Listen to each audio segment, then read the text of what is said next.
Ciao a tutti, bentornati allo scrigno del calcio e alla partita della settimana. Oggi andiamo al Dallara di Bologna, dove in questo fine settimana si gioca Bologna-Juventus. Noi torniamo come al solito indietro nel tempo e precisamente al 29 novembre del 1998. Siamo all'inizio dicembre, fine novembre, dai, più o meno ci siamo, e parliamo di una partita incredibile, clamorosa, Bologna-Juventus 3-0 dell'11ª giornata della stagione 98-99. Pensate che è il Bologna di Mazzone che arriverà fino alla semifinale di Coppa UEFA contro l'ultima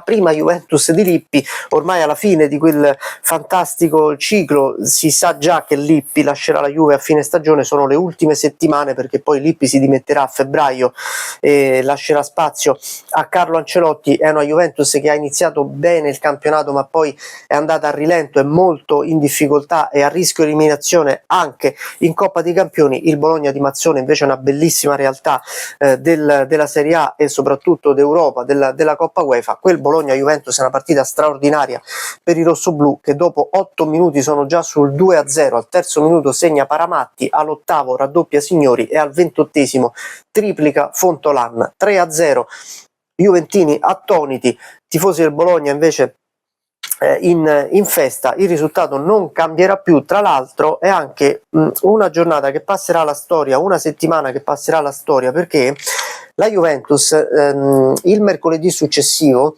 dovrà giocare a Istanbul contro il Galatasaray, una partita decisiva o comunque molto importante per il passaggio del turno in Coppa dei Campioni, una partita che si sarebbe dovuta giocare diverse settimane prima e che invece era stata rinviata per motivi di sicurezza e per il caso diplomatico che si era generato tra Italia e Turchia, il famoso caso Öcalan. Non so se vi ricordate di questo personaggio un po' controverso turco che era in Italia e per cui ci fu un'aspra diatriba proprio tra Italia e Turchia, di cui si parlava tantissimo al telegiornale. Chi ha la mia età, chi è più grande, chi ci faceva più attenzione magari se lo ricorderà. E il problema è che la Juventus doveva andare a giocare ad Istanbul e non fu sicura quella trasferta. Mi ricordo che anche quando si giocò non era proprio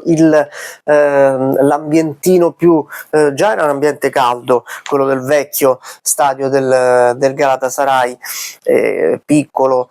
E tra l'altro la Juventus passò in vantaggio e fu raggiunta proprio al 90esimo, poi passò il turno per il rotto della cuffia. Ma quel Bologna-Juventus passa alla storia proprio per il 3-0 del Bologna. Vi faccio vedere qui Guerri Sportivo che cosa dice. Dice: attenzione perché la Juve non è finita. Invece quella Juve ebbe tante difficoltà prima dell'arrivo poi di Ancelotti, ma non è che la stagione poi finì un granché bene. Vi faccio vedere intanto un'immagine di quel Bologna-Juventus.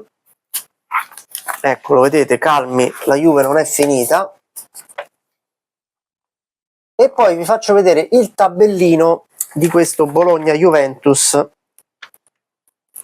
dell'11ª giornata del campionato 98-99. Eccola. Qui c'è anche un approfondimento sull'Udinese di Zaccheroni, molto squadra anche quella molto molto bella. Eccola qui,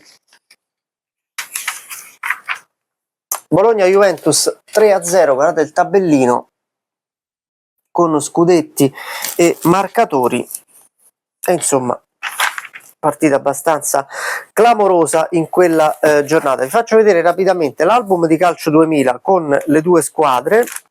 Partiamo dal Bologna, che arriverà nono in campionato ma si qualificherà comunque in Coppa UEFA dopo uno strano spareggio con l'Inter, semifinaliste di Coppa Italia, e la Juventus che arriverà settima e perderà lo spareggio anche per andare in Coppa UEFA contro l'Udinese. Qui credo ci sia già Carlo Ancelotti, eccolo qui sulla panchina della Juventus. Ancelotti che da febbraio rileverà Marcello Lippi, che poi, come saprete, tornerà alla Juventus nell'estate del 2001. Bologna 3, Juventus 0. Vediamo come finirà la partita di oggi. Bologna è tornato anche forte, come quello lì, forse addirittura qualcosina di più. Vediamo come andrà a finire. Bella partita Bologna-Juventus.